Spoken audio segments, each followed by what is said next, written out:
We are created in the divine design. True Christianity 65. Human beings were created as forms of the divine design. See, I told you. I was just saying it. Thanks for backing me up, Swedenborg. We have been created as forms of the divine design because we have been created as images and likenesses of God. And since God is the divine itself, we have therefore been created as images and likenesses of that design. The divine design originally took shape and it continues to exist from two sources, as we've heard before, divine love and divine wisdom. We human beings have been created as vessels for these two things. Therefore, the design that divine love and wisdom follow in acting upon the universe, and especially upon the angelic heaven, has been built into us. Any day you're feeling like, I'm not that cool, I'm nothing to write home about, you are. You're the divine design. You are the model and the messenger of how God communicates with heaven and with the human race. And we are receivers of divine love and wisdom. What's the overall human form meant to do?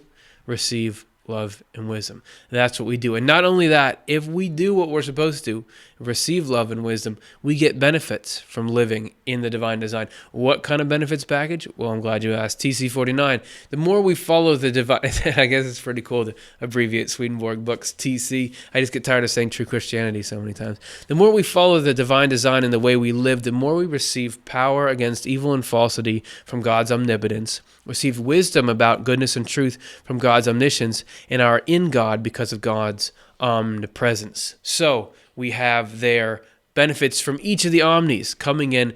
As we become more and more connected to God, we become more and more like God. In those categories, we acquire the blessedness of God's happiness and peace. We start to live out the whole design.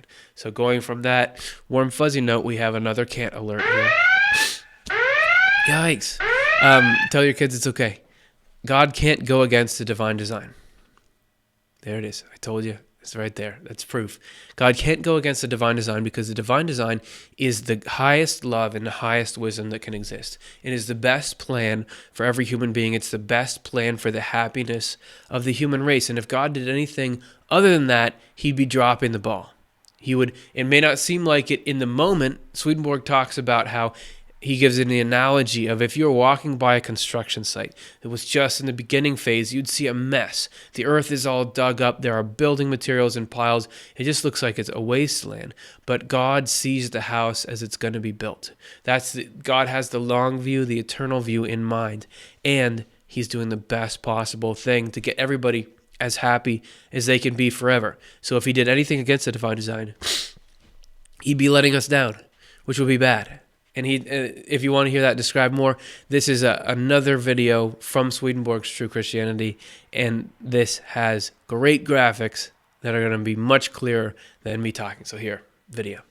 Now, because we have been created as forms of the divine design, God is in us. But this is true only to the extent that we fully follow the divine design in the way we live. When we do not follow that design in the way we live, God is still in us, but only in the highest parts of us, making it possible for us to understand what is true and intend what is good. That is, he gives us a capacity to understand and an inclination to love. The more we go against the divine design in the way we live, however, the more we bar the lower levels of our minds or spirits and prevent God from descending into them and filling them with his presence. As a result, God is in us, but we are not in God. When we follow the divine design in the way we live, we are in God because God is omnipresent in the universe and in everything within it at the inmost level, since things on the inmost level are in the divine design. Things that go against the divine design are all outside that inmost level. On the outer levels, God's omnipresence takes the form of an ongoing struggle with things that are against the divine design, and a constant effort to restore them to the divine design. The more we allow ourselves to be restored to the divine design, the more thoroughly present God is in each of us. Consequently, to a greater extent, God is in us, and we are in God.